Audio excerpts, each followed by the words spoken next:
Welcome to the Friends of NPACE Podcast, brought to you by Haleon. As a leading global consumer healthcare company, Haleon is dedicated to delivering better everyday health with humanity.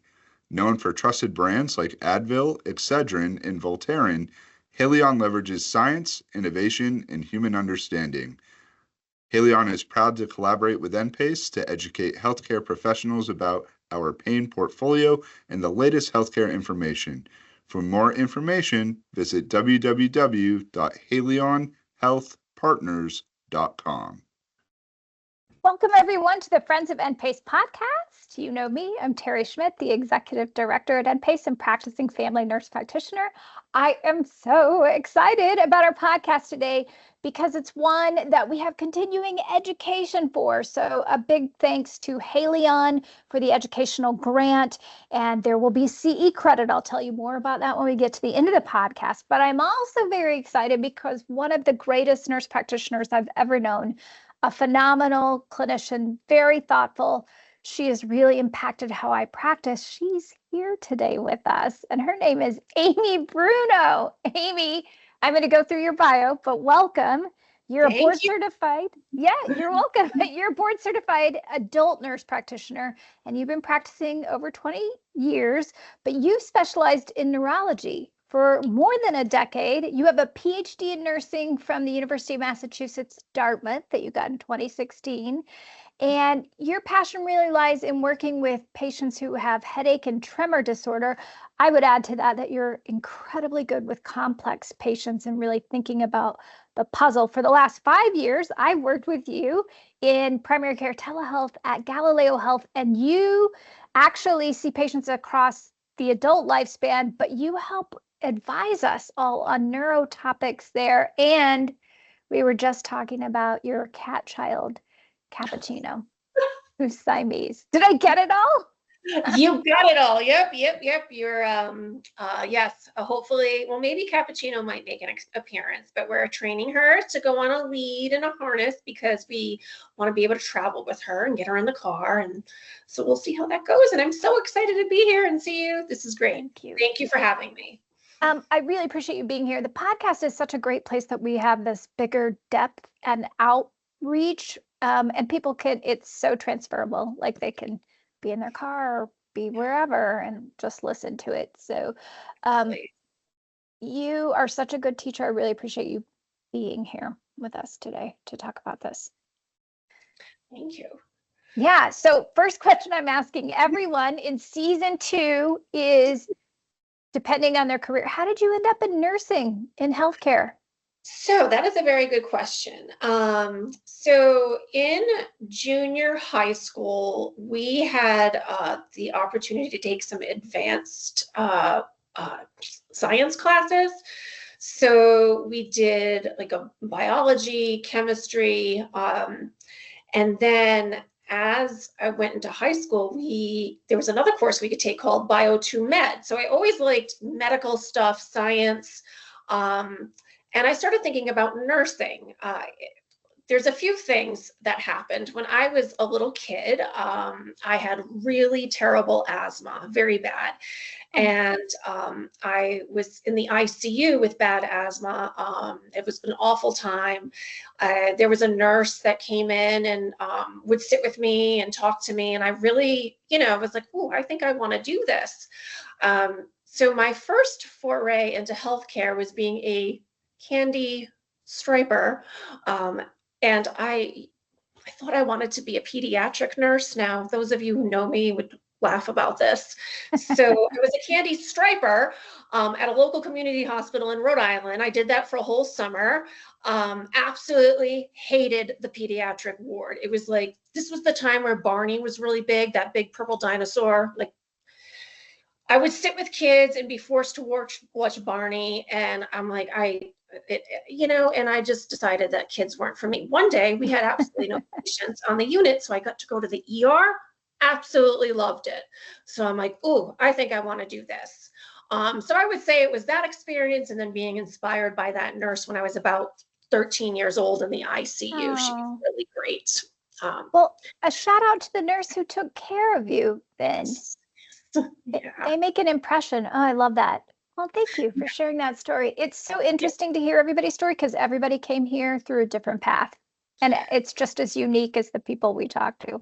Exactly. And it's nursing is such a, you can do so much. There's so many different avenues you can take. And I've done a lot between, ER, urgent care, teaching, neurology, and now telehealth, primary care. I used to work in student health as well. So it's been a great varied career that always offers a challenge, which I think we all need, especially as we get older. We really want to keep challenging our brains. I completely agree. Yeah. Nursing is beautiful like that, but so is healthcare in general. Exactly. So, and thank it's you for funny. sharing that. Yes, and I'm going to share, how did I end up in neurology? Because this was completely by chance. So at the time, it was about 2008, I was finishing up my 4th year as a lecturer at UMass Dartmouth, teaching undergrads mostly, but I did physical assessment for NPs and helped with finding clinicals. And, the pressure starts to build when you work in academia to get your doctorate. And at that time, I'm like, well, I've worked sort of part-time as an NP in student health and urgent care, but if I'm going to teach NPs, I really want more hands-on patient experience. So I have migraines and went to see a neurologist, and I met with a nurse practitioner, and I was telling her, yeah, I'm thinking about going into patient care. She's like, we're hiring. So next thing I know, the neurologist came in and he's like, why don't you bring me your CV tomorrow and let's have an interview. I'm like, okay.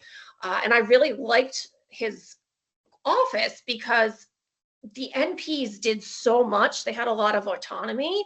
And I really, neurology is so challenging. So that's how I ended up a neurologist. I was a patient and then I got a job offer. Well, that's interesting. I love that so much. Yeah. I've forgotten that you also suffer from migraines, which is going to segue right into our topic, which I might have forgotten to talk about earlier, but we're going to talk about migraines. It's a very personal and unique, it's a very painful and debilitating, but right out of the gate, since you have so much experience, why should primary care providers, APPs of all sorts and physicians care about migraines? Well, there's several reasons. First of all, when we think of primary headache disorders, and there's primary headache disorders, there's secondary disorders that are caused by like another underlying health issue, like somebody has a brain bleed or an infection like encephalitis, meningitis. Primary headaches, the top 3 that we tend to see in healthcare are tension type headaches, migraines, and then cluster, which is the rarest. But the headache that brings people to seek care are migraines. And I would, looking at literature over the years, when we think about where do people with migraines seek care, over 50% go to primary care providers. So I would say most of the time, a lot of the time, we're kind of the first line person that they meet.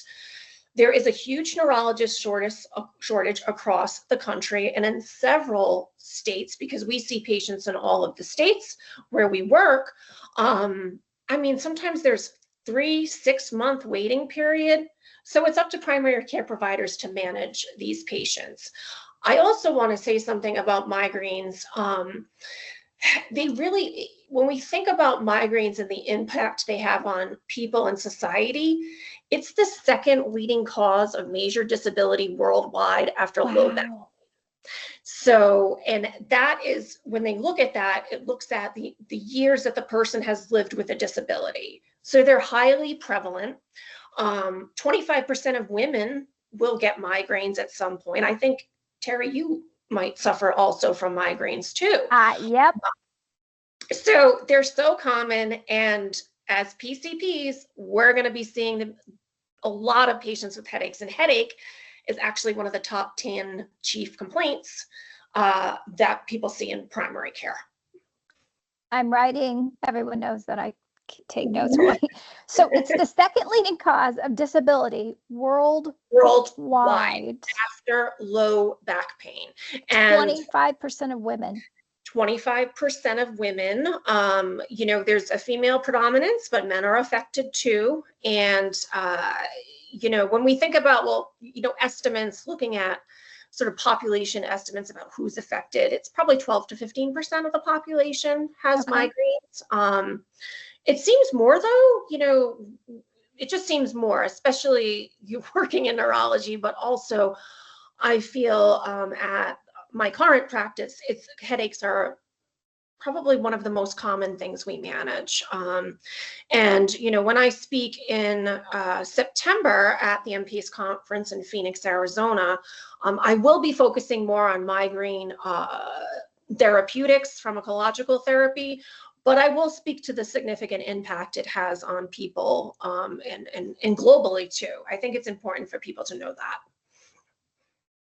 Yeah, and maybe we'll get into that in the discussion more. Wait, let me see where my questions are, because one of the things I've learned from you, Amy, when I've gone to you and said, I have this patient who has this headache, and you would always go read the case and go, anyone who's had a headache that significantly for this many days in a row with no, like deficits, and we make sure they don't have a brain bleed, we better be treating them for migraines. And it's really like we used to do for reflux, where you'd like just treat a person and see if it got better.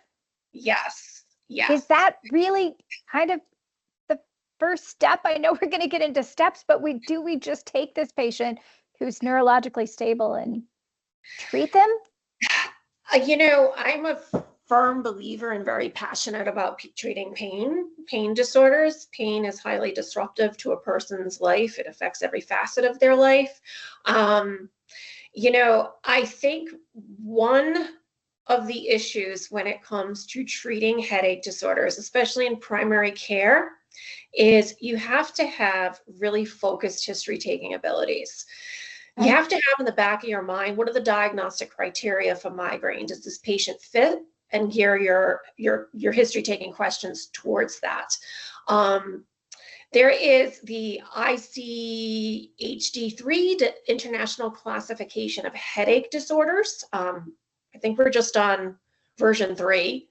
And this is, it's massive. It's not really relevant for clinical practice and diagnosis because there's hundreds of different headache disorders, primary and secondary, that this reviews. What it is good with is listing in a very concrete fashion, these are the diagnostic criteria for headaches, for migraine headaches specifically. So it's easy to find, how do I diagnose? It's easy to find that diagnostic criteria. You can go in the ICH-D3, or you can even go to UpToDate. It's clearly there. So in the absence of any sort of concern for secondary headache, like an infection or a traumatic brain injury, metabolic issue, it's important to look at that because that's how you're going to come to your diagnosis. So, and I don't know if you, basically, when we think about diagnosing somebody with migraines, the pain is moderate to severe. It's never really mild. It's usually like a pulsating, pounding, throbbing quality. Unilateral location is most common, but people can present with bilateral. And sometimes that can trip providers up because, bilateral pounding headache, maybe it's tension type because it's bilateral, but it still can be migraine. Another key diagnostic feature of migraine headaches is activity is going to worsen. Patients are often going to say, you know what, I just want to lay down in a dark and quiet room away from everybody. And then when we think of other associated symptoms, people have to have a couple of other things to meet the criteria, either nausea and vomiting, one of those, or both, and photophobia and phonophobia, so light and sound sensitivity. So if you have a patient that sort of meets all of that, and, technically, you have to have 5 episodes or more to meet the official criteria for migraine. And that's without aura, but, aura is a whole other thing we could probably have a separate podcast about. Okay. Yeah. So that, we want to start with, is this the right diagnosis? And then, once we're pretty certain, confident that it's migraine, absolutely treat. Okay. So let's talk about that, because Mhm. treatment is somewhat stepwise. It Um, is. Where do we start? So typically we want to start with over-the-counter analgesics. So ibuprofen, naproxen. Acetaminophen can help some people, and some people need a combination of acetaminophen and an NSAID. That can work for some people. I tend to, the other over-the-counter is combined products with aspirin, caffeine, acetaminophen, commonly known as, can I say a brand name? We all know, Sure. Yes. migraine. That's an option too.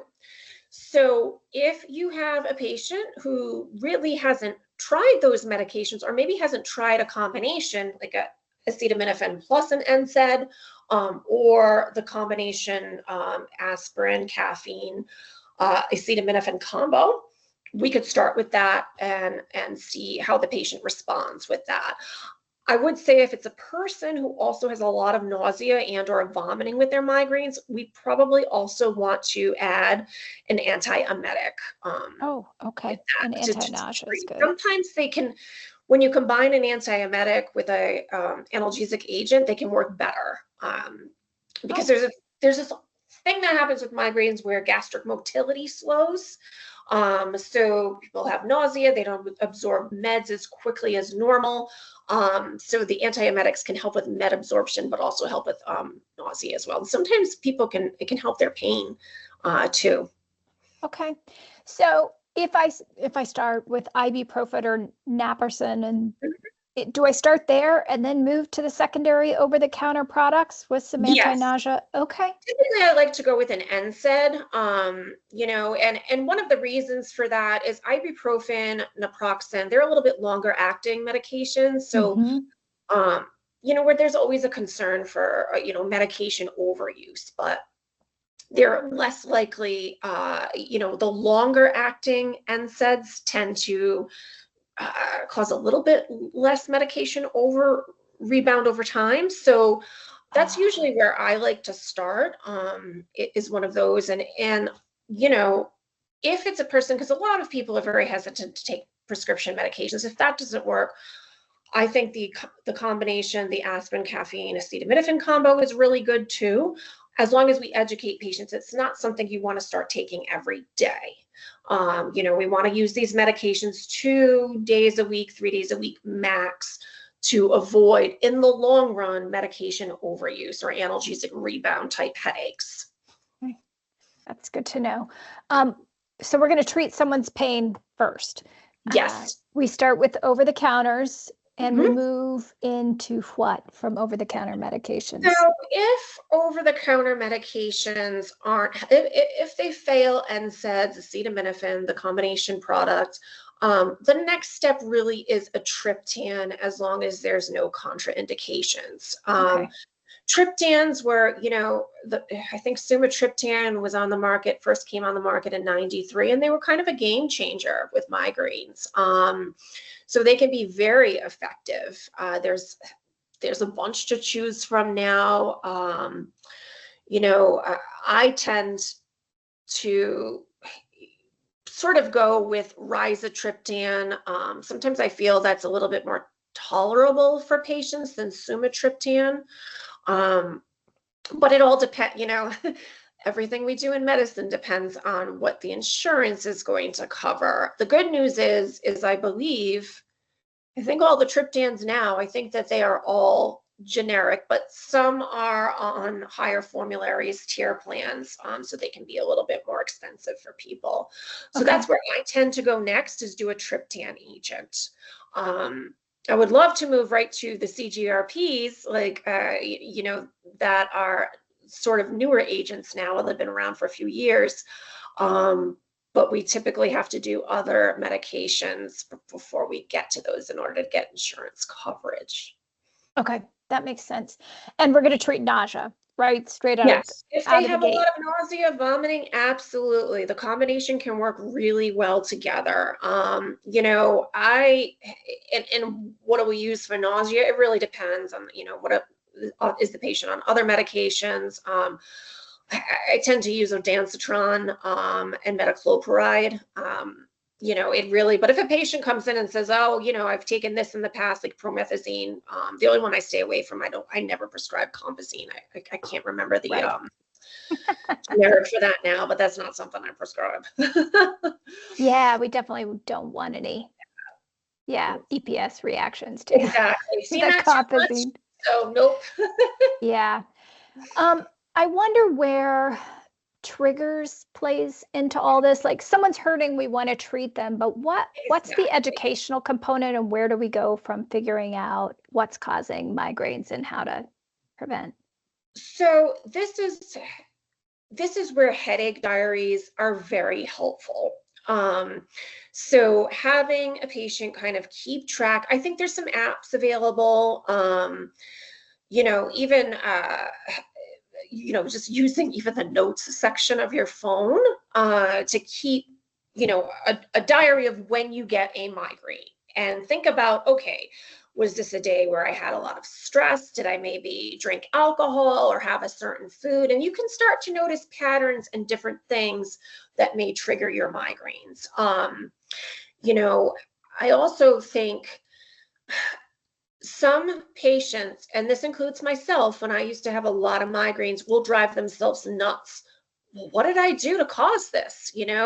So sometimes people will obsess over their triggers, and I don't want people to do that. It's, I had a migraine this day. What happened? Anything unusual? Are we noticing patterns?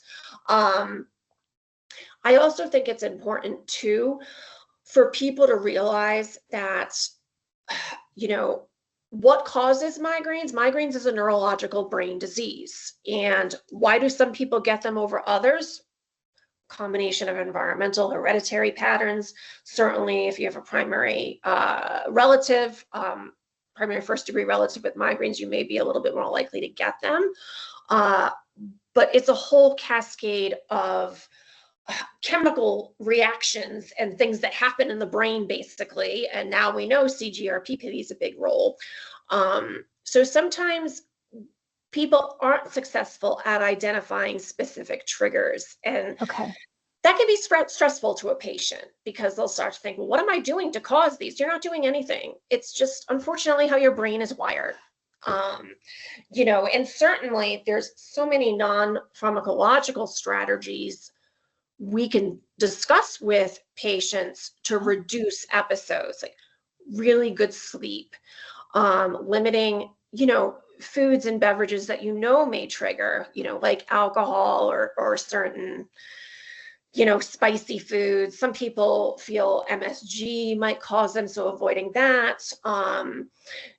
Thinking about, I'm losing my train of thought. Okay. That's right. We always do on here. I wonder, sleep, I think you bring up is really good. I know what I was going to say. Schedule. So people with migraines are really sensitive to schedule changes. And it sounds silly, but even if you sleep in on the weekends after being up all week for work, sometimes that can trigger a migraine. So trying to keep a good sort of, as much as you can, set schedule, eating regular meals and staying hydrated, exercise, managing stress as best as possible. And if you have undertreated or untreated anxiety, depression, those also can correlate with migraines. People who have migraines, have a higher incidence of anxiety and depression disorders. So, making sure that those conditions are treated, referral to therapy, things like that. Okay. No, those are great points. I was going to ask about computer screen time, because that's where we all live. Yeah, and really, I would say it depends on the individual. Some people need to get, the blue, what is it called? Blue light glasses? Yeah, the blue light glasses have to have certainly lights dimmer. So one thing, I used to see this a lot, and I see it sometimes at our current practice, but people will ask for work accommodations to have lower lights and maybe a screen over their computer. I forgot what it's called. But it reduces glare. So by all means, if somebody's coming to you saying, hey, this is going to help my headaches and help me, function better, absolutely, complete some paperwork for them to get those accommodations at work. because that will help. And I think, it's not realistic to tell people you have to avoid prolonged screen time if that's part of their job, but we can modify lighting around Okay. that. Yeah. And some people do find the blue light glasses very, very helpful. Okay. Those are all really good things. One thing that we get a lot of questions about in our patient population is supplements. What do you think about any of that for prevention? So absolutely, I think supplements can play a good role. I don't think it's the first line treatment for someone who is presenting to you getting 3 to 4 migraines a week. Okay. I think we need to go to pharmacology at that point. Unless the person is really resistant to that, then by all means we can consider starting supplements. I tend to favor, and this is just based on a few older studies with some good data. I can't cite the authors right now, but if you want that information, I can find that for you. I tend to think magnesium and riboflavin, which is B2, those are typically where I like to start. Okay. And you certainly can add that on to, a person's abortive regimen with the NSAID and ibuprofen, or, wherever we're going with that. Riboflavin is really the doses that were involved in a few studies that looked into this was 400 milligrams. It's well tolerated. It's a water soluble vitamin, will turn your urine a bright fluorescent yellow, so don't be alarmed. Like really shocking fluorescent yellow. And magnesium, often well tolerated. I like to start around 200 though. If you start too high than that, some people can get diarrhea. Some people may get dizziness with magnesium. I tried magnesium. I was on like 500 and it was like my blood pressure was going too low. And one of the neurologists I used to work with, I'm like, what is going on? She's like, it's the magnesium. I'm like, oh my God, really? I stopped it and I felt better. So I can't tolerate that high, but if you can get to 400 milligrams, that's, what the studies looked at. I tend to not recommend Butterbur. That has been banned in the EU and the UK for cases of fulminant hepatitis. So it's not typically on my list of go-tos.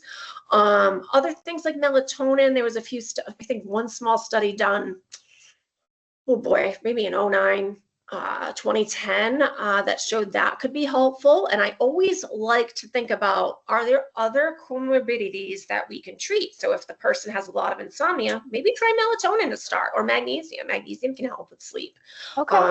Just to limit polypharmacy, because we absolutely want to try to do that as well. Yeah. No, I think that's a really good point. And there's other, there's a lot of other supplements, but again, B12 may help, CoQ10. It really, depends on, the person's other health status. But I typically go to B2, riboflavin and magnesium. Okay. So supplements can help. Don't throw too much at them at once. Start just like we do with drugs, one at a time, see how they do, check back. Absolutely. Yeah. And you can start magnesium and riboflavin at the same time, because riboflavin typically, I mean, I don't know if anybody out there has ever had a patient have side effects other than the bright yellow urine. I'd love to know, but I usually will start those at the same time. All right. That sounds good. And we're going to treat their nausea. So my next question is, you brought up something in this last, talking about how many migraines they have. When do we make that decision from going to abortive to preventive therapy? And is it going from or in addition to? Do we just start adding on when our abortive therapy? Yes. So we always, in my previous practice, we used to refer to like a migraine toolkit. So we always want to have different options for patients. When do we start to think about preventative therapy? And that I always tell patients who I meet with, that is a misleading term. There's nothing we can do to prevent your migraines. A migraine preventative is designed to reduce your migraines by 50%, hopefully more, and reduce severity as well, and improve functioning. Now, some people, when they start certain preventative options, after a while, they feel like, oh my God, I'm just getting like one migraine a month. That's amazing. So if someone is having, I would say 4 to 6 migraines a month, more than 2 a week, or they are disabling. Say the person, every time they get, 1 migraine a week, but they have to miss work, or they can't take care of their kids. They can't do stuff around their house. They're not engaging in life. If a person is being significantly affected, their overall functioning and quality of life, think about starting a daily medication to try and reduce these overall occurrences. When we think about menstrual migraines, some women only get periods before, during, a little bit after their period, but it's debilitating. And just because they have one bad week a month, some people are like, oh, they don't really need to be on a preventative. But if they're being taken out of life, they can't work, they can't be with their family, they can't take care of their kids, by all means, think about a daily preventative in those cases as well. Okay. Hopefully that's helpful. Yeah, no, that's very helpful. I'm just now thinking about all the patients that I should have treated differently in the past, but I will treat differently in the future. It's hard because when we think back on I'm so sorry to interrupt. No, when we think back on our NP education, like how much neurology content do we get? I don't know. I think I get maybe 2 hours in my entire program.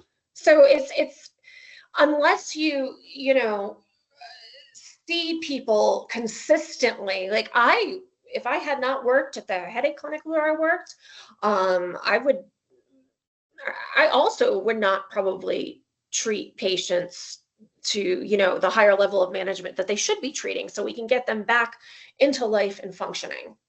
Yeah, and I think that's really important. Pain control is really important, and minimizing disability, meeting quality of life. And that being said, with minimizing disability, just a plug, if you have patients that do miss work often from migraines, offer to fill out their FMLA. It's a tough world right now, and sometimes there's a lot of employers that are punitive when it comes to absences. So if we can help protect a person's job, that's going to also reduce their stress. Migraines may get better too. Mm-hmm. That and the accommodations, I think, definitely. Exactly. Everybody wants someone to be involved in life as much as possible, particularly. We do. And, I think that often gets overlooked. That we really want to be doing as much as we can to help patients feel better and really live their best life and be out there with their family and all that. Yeah, I think that's a really good point. Are there any red flags we should be thinking about once we start treating someone for migraines? So definitely. And I think this also comes in with ongoing history taking too. So if you have a person who has migraines, but all of a sudden they come to you and they say, I'm getting these headaches that are new and different, that I don't think they're my migraines. Okay. What you have to do is make sure what is their migraine like? Get all their history. How is this current headache different? So certainly if there's any preceding factors, like the person had an injury or they have fever and chills with a bad headache, those are the things we have to be looking out for. If they were in an accident, whiplash type injuries, anything where, and I always use the mnemonic SNOOP, to think about red flags, secondary causes. Anybody who all of a sudden, they're waking up every night in the middle of the night with headaches. The headaches are waking them up, and that never happened before. So we want to ask a little bit more questions at that point. And obviously, if they have any new neurological focal signs and symptoms, like new vision loss, weakness, numbness to the face, to the arm, any speech issues, anything concerning for an acute intracranial issue like a bleed or a stroke. Okay. Because I've had a lot of patients with migraines who all of a sudden will be like, hey, I got this new headache after sexual activity or after orgasm. And the reason I bring this up is just in the last few weeks, we've had like 3 patients at our practice who had orgasmic headaches. So any sort of headache that occurs in the setting of like, if you are doing like activity like lifting or during sexual intercourse, or if you have an orgasm and you get this severe headache, you need to send those people in for imaging. You have to rule out an aneurysm, an AVM, a bleed. And people can have other headache disorders with migraines. Okay. I know we're going to dive more into that when we talk in September, but I think that's really important. So here's what I've got. I took notes. Takeaway. 1, we got to be great history takers, right? Yes, we do. History is key. And I would honestly go back to the old mnemonic we learned in nursing school, old cart. Seriously, that's what when I do a video visit with a headache patient, I actually, in my notes, I write that out. So I can remember, I want to know. All of those things are going to get you to your differential diagnosis. And then you can decide which disorder do they fit the best, and then how are we going to treat it? Okay. I think definitely. A lot of us make and I've done this too. I think when we see a patient who is saying they have a severe headache, I think in a lot of people's brains, they go right to migraine. Don't do that. And obviously, if you have a patient that has new onset headaches, but they're new, they just started and they fit the criteria for migraine, technically they have to have 5 episodes to be diagnosed. But just give it a consideration, because there's also like another headache disorder called new daily persistent headache, and it's awful. So we have to kind of think about the more common things that we see in primary care, and try not to think that every headache is a migraine, because it's not. It could be a tension type headache, and those are treated differently. Nope. I appreciate that. I think that's great. One more question as I get tangential. As we're making the initial diagnosis, it's all in history. Don't think migraine first. Go through everything. Make sure they meet criteria. If they don't have any neurological deficits or red flags, some secondary causes where we have to get imaging, do we need to do any lab testing or standard imaging to diagnose a migraine? We do not. No. Okay. I'll make the joke that a lot of the MRIs we would order in neurology were therapeutic MRIs. So these are patients who have been to their primary and have had headaches and haven't tried anything prescription, but over-the-counter medications don't work. And if you've ever had a migraine, it's a really severe pain. It's scary. And oftentimes, by the time they get to the specialist, they want imaging. And I think this is really important to tell people. We are not doing this brain MRI to diagnose you with migraines. This is when, your pathophysiology comes in and try to explain what happens during a migraine. We can't see this on imaging.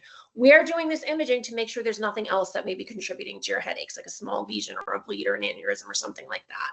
People need to know that, because when people have debilitating severe headaches that have like ruined their lives and their imaging is normal, and you have been an NP for a long time, people sometimes are a little upset when their tests come back normal, because they're like, well, what's wrong with me?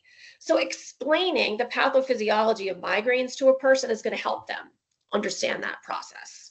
Yep. I just think that's important. I agree. And we're going to talk more about that in September. Yes, we definitely are. Did you want to add something to that? Labs, I don't really order labs unless maybe the person has a thyroid issue or a history of anemia and hasn't had labs done in a while, or you suspect like B12 deficiency, then maybe I would order labs. It's really patient dependent. Or if there's a high suspicion for, a secondary headache caused by Lyme, maybe then I would, order that. But it really is a case-by-case managed. There's no standard diagnostic workup for migraine headaches. The workup comes in if you think something else is going on, that there's like a secondary cause or a contributing factor. Yeah, no, I like that. Sometimes I find when patients come to me too, that made me think of something else, and they say, well, over the counters don't work for me, and Tylenol may not have, but I think we can advise people on a prescription strength that they can get over the counter without, and Yes. sometimes that's just the key, right? Exactly. Like sometimes, okay, the 400 milligrams of ibuprofen as advised on the manufacturer bottle may not do it, but 600 or 800 might. Or doing, the over-the-counter naproxen. What's the dose? What is it, like 220 milligrams, I think? Yeah, it's 220 or 250. I'd have to pull it myself. So, I think on the bottle it's 1 every 12 hours, but we can advise them to do 2 to do the prescription strength every 12 hours. And a lot of times that works. That works really well for patients. Yeah. Yep. So and it's a trial and error. It takes a little bit of time, but helping people find relief. And also managing patient expectations and explaining that. So that's a good point you bring up. Like sometimes we have to try a few things before we really get, to something that's going to work. And in terms of preventative therapy, people need to know a few things. It can take a good 6 to 8 weeks for you to notice any effect. Okay. We would get tons of phone calls after a week. Well, I'm no better. Okay. Well, you're just reiterating this. It's a process. I think that's important. It's also important that if we do have a patient who came in maybe they've been taking combination analgesic over the counter every day for 6 months. So there's probably a medication overuse, analgesic rebound component there. We never want to tell someone, you got to stop that, stop it cold turkey. We want to advise them, okay, start taking less, and in the meantime, we're going to start a preventative medication. But make sure the patient knows the preventative isn't going to be that effective if medication overuse or analgesic rebound is still on board. So we do need to address that part.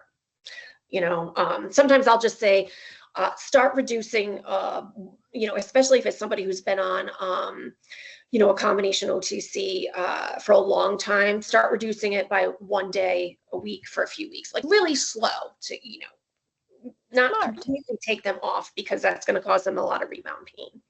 Okay.